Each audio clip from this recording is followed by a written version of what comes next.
जी नमस्कार, मैं हूँ विपुल कुमार और आप देख रहे हैं सूर्य विहार डिजिटल न्यूज। आज प्रधानमंत्री नरेंद्र मोदी बिहार के भागलपुर पहुंचते हैं और भागलपुर पहुंचने के बाद किसानों को 22,000 करोड़ रुपए ट्रांसफर करते हैं डीबीटी के माध्यम से पीएम किसान निधि सम्मान योजना के तहत। और इस दौरान उन्होंने महागठबंधन पर जमकर हमला बोला। 6 बार वो जंगल राज के जिक्र किए तो 3 बार कांग्रेस का जिक्र किया उन्होंने और साफ साफ कहा कि चारा खाने वाले लोग बिहार बदल नहीं सकते और बहुत सारी बातें की उन्होंने। इसके साथ साथ अभी कुछ दिन पहले ये चर्चा तेज हो गई थी कि अमित शाह से नीतीश कुमार नाराज चल रहे हैं और पीएम मोदी से दिल्ली मिलने गए थे, तो पीएम मोदी से उनकी मुलाकात नहीं हुई थी और राजद से जा सकते हैं, अंदरूनी उनकी डील फाइनल हो चुकी है। तो इस तरह की चर्चाएं थी। कहा जा रहा था कि एनडीए में सब कुछ ठीक नहीं चल रहा है, चिराग से भी जेडीयू के रिश्ते अच्छे नहीं चल रहे हैं और तेजस्वी यादव फ्रीबीज पॉलिटिक्स के बल पे सत्ता में आना चाहते हैं। वो बहुत ओवर कॉन्फिडेंस में है। लेकिन आज पीएम मोदी और नीतीश कुमार की जुगलबंदी से साफ साफ संकेत मिल गया। उधर प्रियंका गांधी ने कन्हैया और पप्पू यादव को एक बड़ी जिम्मेवारी दी है विधानसभा चुनाव को लेकर। तो इससे तो साफ लग रहा है कि महागठबंधन में खटपट शुरू हो चुका है और एनडीए में सब कुछ ठीक है। इस पूरे मसले पर समझने के लिए, इस पूरे मसले को समझने के लिए, बिहार के राजनीतिक सियासी पारा को समझने के लिए हम सीधे चलते हैं दिल्ली।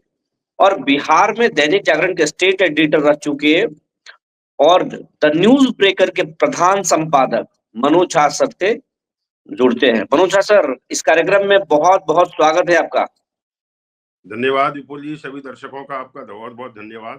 नमस्कार सर। ये बातें हमेशा चलती है कि नीतीश कुमार अमित शाह से खफा हैं, नायडू से उनकी बात हो रही है, नीतीश के डीए में तेजस्वी के साथ सीक्रेट मीटिंग करते हैं। उनके आने जाने पर जो है हमेशा से चर्चाएं होती है और अभी 2 दिन पहले से भी ये चर्चा तेज हो गई थी और कहा जा रहा था कि एनडीए में सब कुछ ठीक नहीं चल रहा है, महागठबंधन बहुत आश्वस्त था।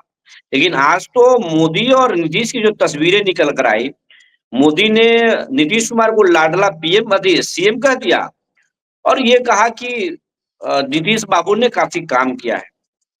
उधर प्रियंका गांधी कन्हैया और पप्पू यादव को अनाउंस कर दिया कि बिहार विधानसभा में देखेंगे। इसको आप किस रूप में देख रहे हैं?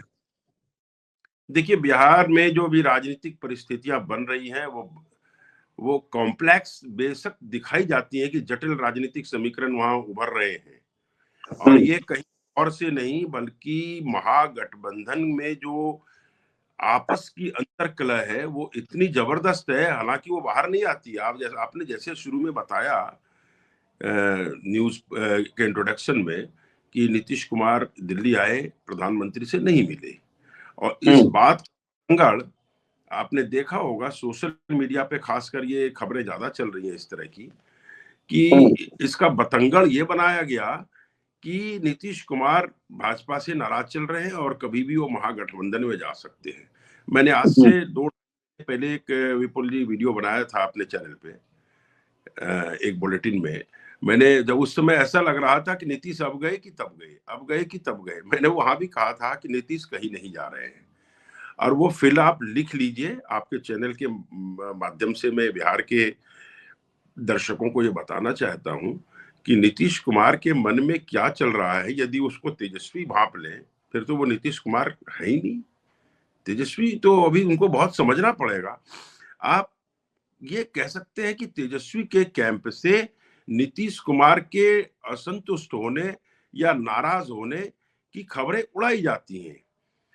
कहीं से कोई ऐसी घटना सामने आ जाती है कि जैसे न्याय आयोग उसमें प्रगति यात्रा में कोई भाजपा का मंत्री नहीं पहुंचा जी एयरपोर्ट पे, तो वही नाराजगी की वही पॉइंट। मतलब कि महागठबंधन एक एक मतलब कदम कदम पे नजर रख रहा है कि एनडीए के नेतागण क्या कर रहे हैं, खासकर नीतीश कुमार क्या कर रहे हैं। इन सब उहापों और संदेह को आज प्रधानमंत्री नरेंद्र मोदी ने भागलपुर की सभा में जिस अंदाज में दूर किया, संदेह को, संशय पर छाए बादल को जो हटाया। बादल तो छाया नहीं था, मैं फिर कह रहा हूं कि एनडीए के अंदर ऐसी कोई गफलत नहीं थी, ऐसी कोई परेशानी नहीं थी। महागठबंधन खासकर तेजस्वी यादव बार बार कह रहे थे कि नीतीश चाचा इधर आ रहे हैं, या नीतीश लालू यादव कह रहे थे नीतीश के लिए दरवाजा खुला है। तो ये सब क्या शो करता है कि नीतीश ने अपनी ओर से कभी कोई इनिशिएटिव तो ली नहीं।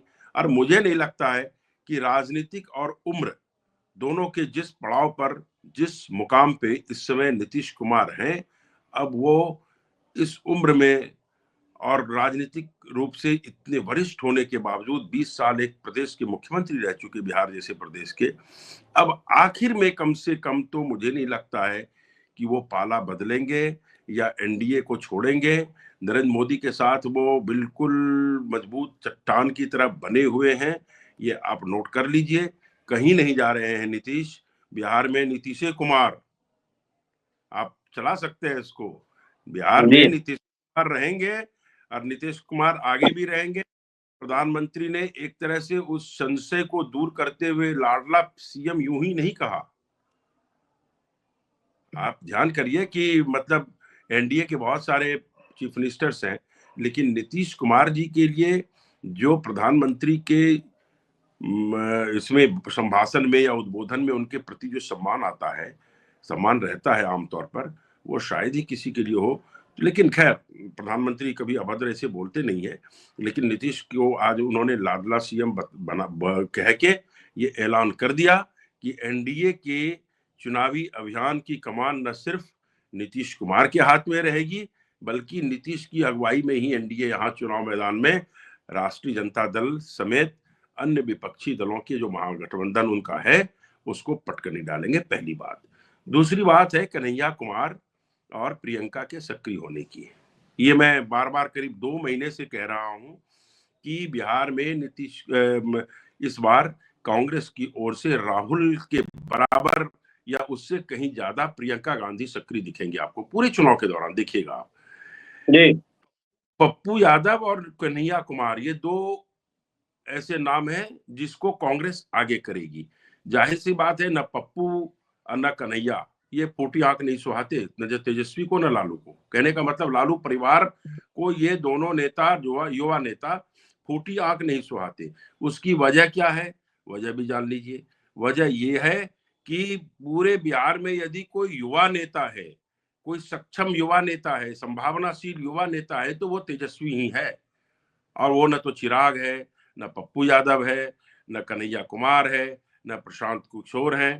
पीके और कांग्रेस में भी अंदर खाने बात चल रही है, ये भी मैं पहले बता चुका हूं एक बुलेटिन में कि बड़ी पीके बात और बोल रहे हैं सर, पीके और कांग्रेस में बात चल रही है, बहुत बड़ी बात आप बोल रहे हैं।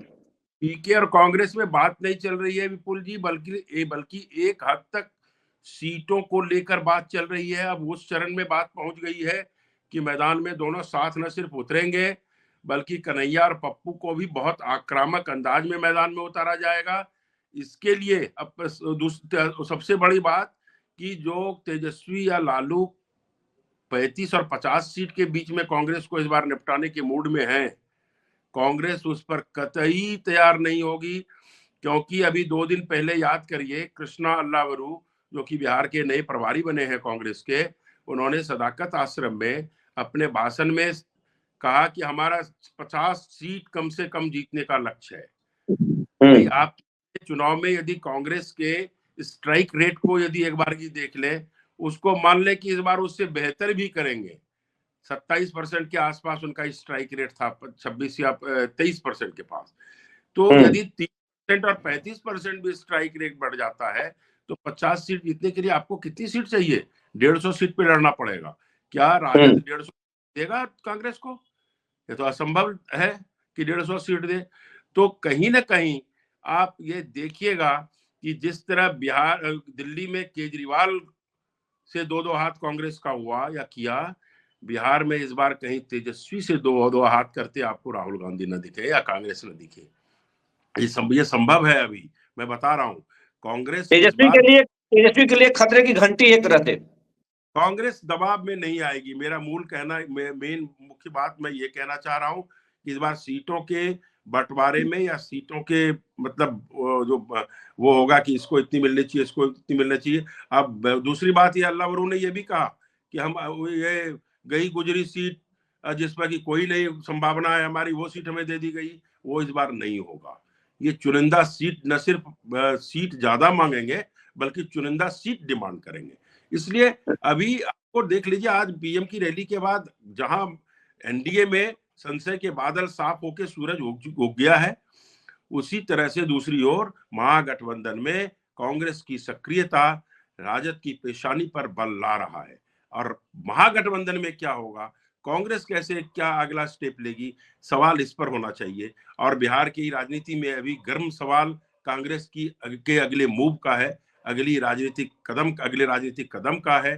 कांग्रेस इस बार घुटने नहीं टेकेगी और कांग्रेस के शीर्ष नेतृत्व ने यह तय कर लिया है कि अब चाहे कहीं भी हो, कोई सा भी राज्य हो जहां हमें सहयोगियों की ताकत का सहारा लेना पड़ता है, अब हम बिल्कुल बैकफुट पे रह के कोई समझौता नहीं करेंगे।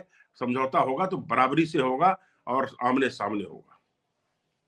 ये तमाम जानकारी देने के लिए सर बहुत बहुत धन्यवाद।